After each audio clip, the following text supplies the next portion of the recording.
Hello children, good morning to all of you. We are going to take up one of the most famous poems written by William Wordsworth called Daffodils. Now, you have already heard William Wordsworth's name as one of the greatest nature poets.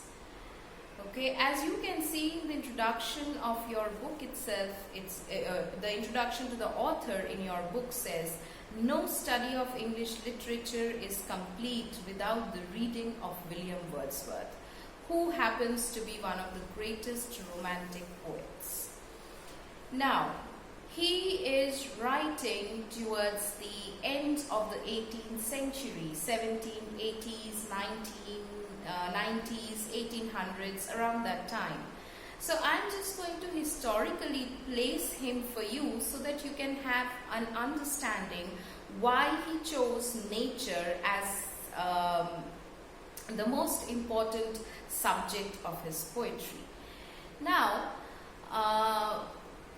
historically speaking, 1789, the French Revolution, right? 1760s onwards, you have the Industrial Revolution coming in full bang. Industrial Revolution means Britain sees a lot of industry. There is a huge difference between the owners of the industry and the workers, okay, and the class gap, the class difference is slowly and steadily increasing. Moreover, industrialization also means pollution in the city and also increase of population, because people from the rural areas, they are starting to migrate into the cities in search of jobs in the industries. Alright, so the poems that Wordsworth composed were around this time, and because of these historical things happening, there was a change in literature, in art, in culture, and that movement, okay, in art, culture and literature is called Romanticism. Clear? So you have to understand in this way that Wordsworth is a romantic poem not because he writes about love. No, that is not the right idea here. He's a romantic poet because he belongs to that time, that period in which is called Romanticism in literature, art and culture. Now, if you understand the background that I have just given you, the French Revolution was a revolt by the common people against the high class people, if you remember it clearly, right? And the Industrial Revolution also doing pretty similar things in England. It's increasing the gap between the, as I said, classes and pollution as well. So the poets writing during this time, they found nature as a healing presence, okay. Moving away from the city meant that you could just relax in the lap of nature, and because you cannot leave your work and go, because money is important, work is important, sustaining a life is important. So because you cannot do all these things, that is leave your work life and go and take a permanent break amid nature, so they portray, the romantic poets, they portray nature as a presence that restores, that heals, that rejuvenates, that re-energizes. And Wordsworth takes up on soothing, on this soothing presence of nature in almost maximum number of his poems, all of his poems rather. Daffodils is also inspired by an event that took place in his life. Very simple thing. Basically, once he, along with his sister Dorothy, went to the countryside, and while they were walking by the lake in the countryside, they happened to see a number of daffodils.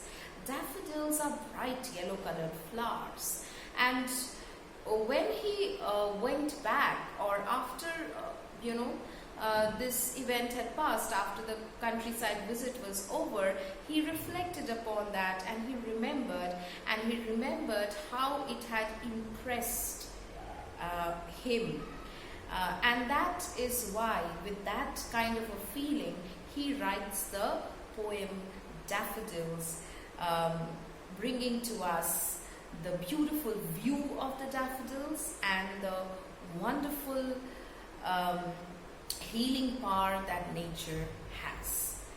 So let's begin with the poem, and here he starts writing, mentioning, I wandered lonely as a cloud that floats on high over vales and hills.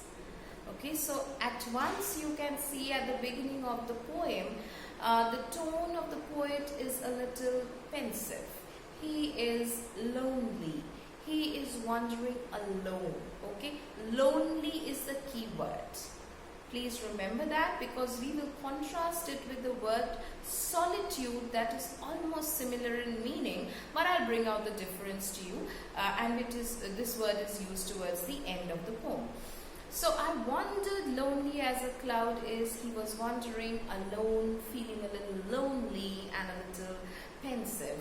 And he was wandering like a cloud, one lone cloud moving here and there without any company, feeling a little alone.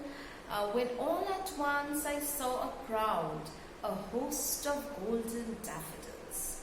Okay, so when he is in this particular mood, at once his glance falls upon a group of golden daffodils. And you will see immediately there is a change in tone, because he says that the golden daffodils, where were they situated? Beside the lake, beneath the trees, fluttering and dancing in the breeze. Okay, so compare his energy-less condition when he is lonely and pensive and not feeling very happy, with the daffodils which are filled with energy. They are fluttering and dancing in the breeze. As the breeze moves them, they move from side to side, giving a beautiful and energetic view to anyone who might be looking at the daffodils, maybe from a distance. And he continues to describe the numerous daffodils that he has seen. And he says they are continuous as the stars that shine and twinkle on the Milky Way. They stretched in never-ending line along the margin of a bay. Okay, so continuous as the stars is a simile. He says that the daffodils were so many in number that they stretched along the border of the lake, that is beside the lake, in a never-ending line. How? Just like the stars in the Milky Way, which are infinite in number. Similarly were the daffodils stretched continuous in a line, in a row beside the lake. 10,000 saw I at a glance, tossing their heads in sprightly dance. Okay, again the liveliness and the energy of the daffodils is brought out when he says they're tossing their heads in a sprightly dance. Tossing is moving from side to side. So the daffodils were moving in the breeze, and they seemed to be dancing. And the dance is a lively, a well-spirited dance. And the poet exaggerates and he says that in one look I could see 10,000. Why? Because he's a cloud, remember? So from the top he can see so many together. Alright, so he sees 10,000 at a glance, and there is exaggeration there, and they are tossing their heads in sprightly dance. Once again you see that the daffodils are being personified. What is personification? Personification is giving human qualities to non-human objects, inanimate objects. Okay, so the daffodils have been mentioned as dancing, not only in stanza 1 but also in stanza 2. So he's filling the daffodils with the energy of and the quality of humans, that even they can dance, they can express too. Then we move to the third stanza. The waves beside them danced, but they outdid the sparkling waves in glee. The waves of the lake, there was a movement in the waves of the lake as well, you know, moving up and down. That is what is being mentioned as the waves dancing, the movement of the waves up and down. But the daffodils were much more energetic than the waves, and they overtook the sparkling, the shining waves in joy. So in joy and energy, the daffodils were far better than the waves. A poet could not but be gay in such a jocund company. Okay, so a poet like him, who was in a pensive and lonely mood at the beginning of the poem, suddenly his mood changes because the company around him, the company of the daffodils, is a jocund company. It's a happy, lively company. So therefore a poet has to be happy in such a company, such a lively and happy company. I gazed and gazed, but little thought what wealth the show to me had brought. And the poet kept on staring at the daffodils because he was totally enchanted by the beauty and the energy of the daffodils. So he kept on staring and looking at them, and he just could not take his eyes away from the beautiful view. But at that time, he did not think about what effect the daffodils had on him. Okay, but later on, as is mentioned in the last stanza, later on he will realize the effect, the tremendous impression that the daffodils had on him. As he mentions in the last stanza, for oft when on my couch I lie, in vacant or in pensive mood, they flash upon that inward eye, which is the bliss of solitude.